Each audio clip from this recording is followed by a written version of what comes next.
Hey guys, if you're feeling a little bit of deja vu right now, you're not going crazy. I did a video with a pretty similar title about a year ago, and it seemed like so many of you found it helpful that I thought I would do another one with 5 more brand new habits that you should probably stop doing right about now. Please don't take this personally, like I still do some of these sometimes. It's just, they're not great for your study routine, so let's talk about why you should stop doing them and what you should do instead. Also, I feel like the last time I did this video, it was so fun because I just walked around the campus to explore, but now I'm back at home, so I thought I'd make it a little bit more visually spicy by changing the lighting colors. Pink? Do we like this? I think it looks good.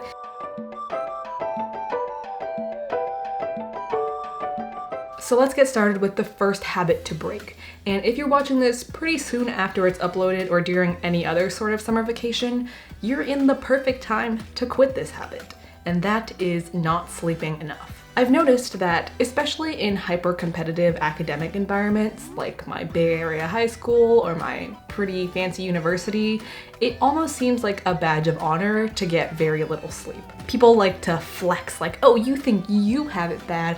I only slept for negative 4.3 hours last night. Like, no, let's not do this. First of all, it's not a flex to be like neglecting your physical needs so badly, and I understand the main reasoning behind it is like, wow, look at me, I'm so busy. But that is also not the flex you think it is. It's more like broadcasting to everyone that you have terrible time management skills or your priorities are completely out of whack. And when I mean you, I don't mean like you, the specific viewer, I mean like anybody who perpetuates this toxic hustle culture. Simply get some help. Because when you are sacrificing sleep to study or to do other extracurricular activities, it's only making you less effective as a student. The psychological process of memory involves, intaking the information, but then you need to encode it into the part of your brain that stores the memories, called the hippocampus. And this encoding happens while you sleep. And sleep is essential to cognitive function. I don't want to get too deep into like neurobiology or whatever, like I'm not a psych major, but basically what happens when you're sleeping is that your brain clears out all the junk that accumulates from doing a bunch of work throughout the day. The brain maintains its own health when you're asleep, making sleeping essential to cognitive function.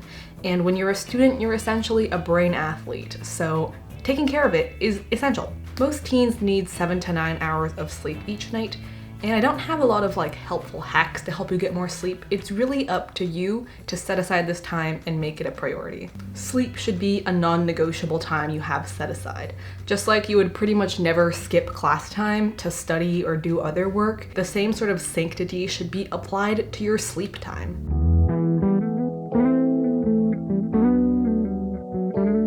The next thing to stop doing is starting your reviewing far too late, and I'm going to go through 2 possible approaches to correctly setting up your study schedule. The first problem might be getting started way too close to your test date to be able to reasonably cover all of the information you need to review. And there isn't really a one-size-fits-all correct solution, as in you must get started 2 weeks before because that's the perfect amount of time. It really depends on your classes and your time schedule and how quickly you study and everything else that is incredibly variable between students. Basically, the main thing you want to do here is identify how many hours approximately it's going to take you to efficiently and effectively study all of the material that you need to know. And then taking into account your pre-existing schedule, just portion out those study hours into the days when you'll have time to squeeze them in. And that will tell you what day you should get started studying. I'm not sure exactly how clear it is for me to say it out loud, but I do have a plan with me video about how to plan for final exams that pretty much uses this exact method. And of course, the reason there is no one-size-fits-all solution is maybe you have a week off before the test, so you have plenty of free time and that week will be enough. But if you have a packed work schedule during the weeks leading up to your test, maybe you'll have to spread everything out over 3 weeks. If it's a big final covering everything in the class, you'll probably need more time than a small test that doesn't cover so much. Or maybe some classes just have less material, or you already have a lot of pre-existing knowledge that you don't really need to review again. There are so many variables, so don't take any particular number as the perfect number. But a second approach, which kind of completely derails the first approach, is that basing your study schedule around when you have an assessment may be entirely too late to effectively commit everything to long-term memory. There's this model called the curve of forgetting, which is commonly referred to when we talk about studying for long-term memory. And the amount that your brain remembers after the initial time you learn it kind of decreases in an exponential decay shape. We lose most of the information from any particular lesson in the first few days and weeks after we learn it. And the best way to keep the amount of information retained as high as possible in the long term is to review them before they fall below a certain threshold, bumping things back up to the top over and over until everything kind of levels out at a high level of retainment. So another very effective thing to do is to not even care about when you have a test. Review the information maybe 2 days after you first learn it, then a week, then 4 weeks, etc., etc. The exact time frames that are recommended are not exactly something I have memorized, but there are very helpful technologies called spaced repetition systems that will just like automatically feed them back to you when it's the right time to review it. One really popular flashcard app option is called Anki or Anki. Honestly, I'm not sure how to pronounce it.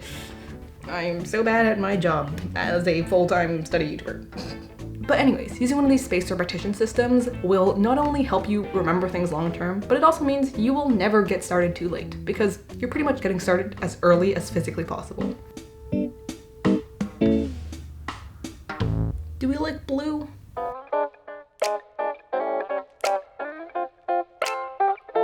Another facet of the whole toxic productivity mindset that you want to quit as soon as possible to be actually more effective is never taking breaks. There is a certain glorification of like having so much raw strength and willpower to just make yourself keep going for 14, 15-hour study days. And like, it's all well and good to put that as clickbait in a YouTube thumbnail. We all know the StudyTube community can be hugely guilty of this. Forcing yourself to power through indefinitely for incredibly long time periods is actually quite harmful to your productivity. It's just like working with any muscle. Forcing your brain to keep going for long periods without rest will only make it more tired and more fatigued, and therefore less effective as time goes by. I guarantee you, and you can try this on yourself, let me know if I'm right, most of the time, you will get more done in a 4-hour time period that includes breaks than one without any breaks. This is because resting will, rejuvenate everything, make you more energetic and ready to go, and therefore you will be more productive during your work time. And this increased energy during your work time pretty much always makes up for any time you spend off. There is one exception to this in that you shouldn't be forcing yourself to take a break if you've reached what we call a flow state. This is like a psychological phenomenon that occurs in people who are very good or very interested in what they do, and they reach this state of uninterrupted focus where it literally takes no effort to continue with the task. But the thing about the flow state, literally in the name, is that it will flow naturally out of you. If you feel like you are strong-arming yourself into just 5-10 more minutes or just 1 more hour, that's not a flow state, and you should probably take a break.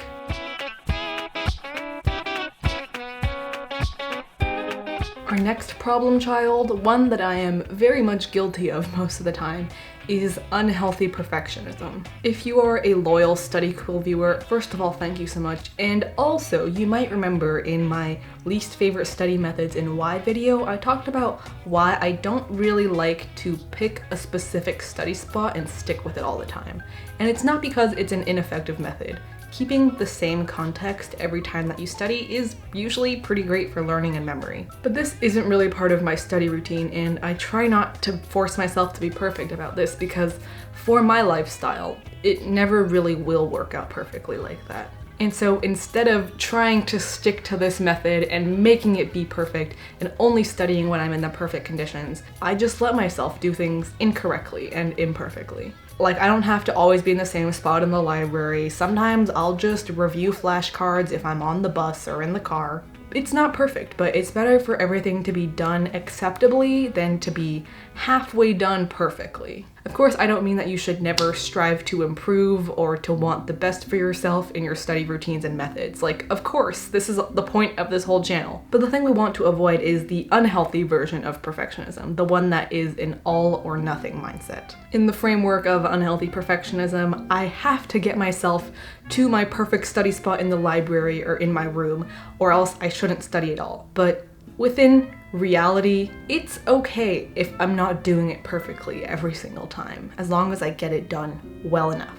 And I think social media, myself included, probably contributes a lot to this. Study social media looks so perfect, but trust me, we are all hiding our messy pages underneath the nicer ones and putting piles of unorganized stuff just like out of the frame of the video. If you start to feel like you have to always have perfect handwriting and a perfect white desk and a perfect set of color coding pens all the time, you'll never be able to reach that standard. And so I think it's best to accept that studying and life in general will never really be perfect. The best we can do is to let go of perfect and shoot for good or great or better than before. Maybe this is getting too deep into like life philosophy for a studying advice video. The orange looks kind of good, I'm not gonna lie. Like, I'm thinking about dyeing my hair like orange ginger.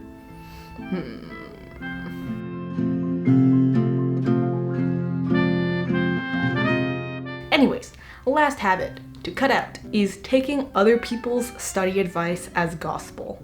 Whether it be people you see on the internet, like me, hello, or people who you know in real life. Anybody who is giving you advice wants to share things about their personal experience because they want to help you. And I hope at least that my commentary and that anybody else's commentary on what works for them and what doesn't can be a valuable input to you specifically. But the thing is, it's not gonna be perfect advice because, spoiler alert, we are different people. We have literally different brains. We probably study different things and in completely different environments and life circumstances. And even research-backed advice is not going to be a perfect fit for everybody. Like, a study is considered incredibly conclusive when this method works or doesn't work or results apply to 95% of the sample. But there's still always that 5%. And although highly unlikely, you might be an outlier in certain cases. You are a unique person from anybody else you might know, and you might be a little bit out of the norm of the average general population in some ways. So the advice that we give you, whether it be science-backed or anecdotal, is always just for you to try on for size, not a one-size-fits-all perfect solution. So yes, even the things in this video, you might not agree with them for your own lifestyle, and that's completely fine. So take in any advice you come across with a healthy dose of skepticism and critical thinking, and if you decide it might be something that would work for you, try it on and see what happens. Everyone is different. Find out what's best for you. This is just a way for me to try on like any hair color I've ever wanted to try. Honestly, they all look pretty good. Anyways, I hope you found this video helpful. If you do, my channel is all about student life, and you can visit my Instagram, TikTok, and second channel for some more sporadic random content. See you next time!